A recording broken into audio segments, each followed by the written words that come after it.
Halo, yang lagi stay home. Kita mau bikin cemilan nih, biar betah di rumah. Ini ada singkong rebus, tapi nanti mau kita goreng. Oke, singkongnya masih kurang matang dikit. Nah, ini ada bumbunya, bawang putih, kunyit, sama tumbar dan garam. Airnya sudah mendidih, masukkan. Bumbunya dimasak agak lama biar nggak bau langu bawang ya.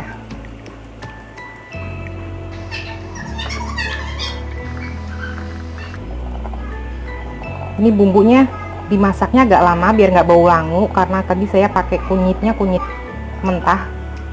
Terus nanti di tes rasa asin nggaknya gimana. Saya nggak pakai gula, saya nggak pakai kaldu instan, saya cuma pakai garam. Ini saya singkong 1 kilo, singkong 1 kilo tadi, si bawang putihnya 4, terus kira-kira kunyitnya 2 ruas jari gitu ya. Kunyit diulek halus sama ketumbar, kasih garam. Oke,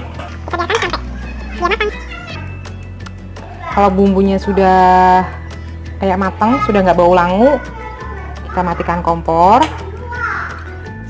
Si singkong rebus juga sudah matang. Oke,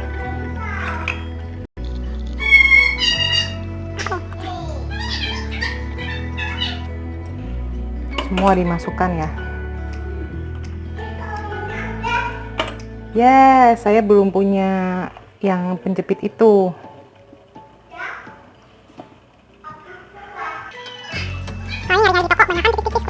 Mau carinya yang bahannya tebel tuh, jadi enak kalau ngambil yang pas.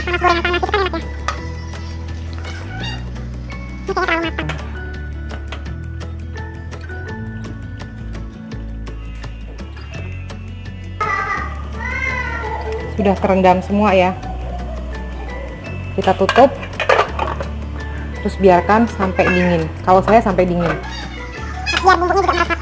Kalau sudah dingin, nanti kita tiriskan. Nanti ditiriskan, bisa digoreng atau disimpan di freezer juga terserah. Ini singkongnya sudah ditiriskan ya, sudah ditiriskan, dan ini saya lagi coba goreng sedikit aja di air. Biasanya kan singkong masih ada yang keras nih. Saya tadi yang keras itu air bumbunya saya masak lagi, terus saya rebus. Ini lagi diungkep dulu ya. Ini singkongnya saya pakai gini ya, jadi bisa sekali goreng, nanti saya simpan di freezer, lebih praktis. Hasilnya dia lebih empuk ya daripada kalau langsung digoreng. Jangan lupa subscribe dan tekan loncengnya. Terima kasih.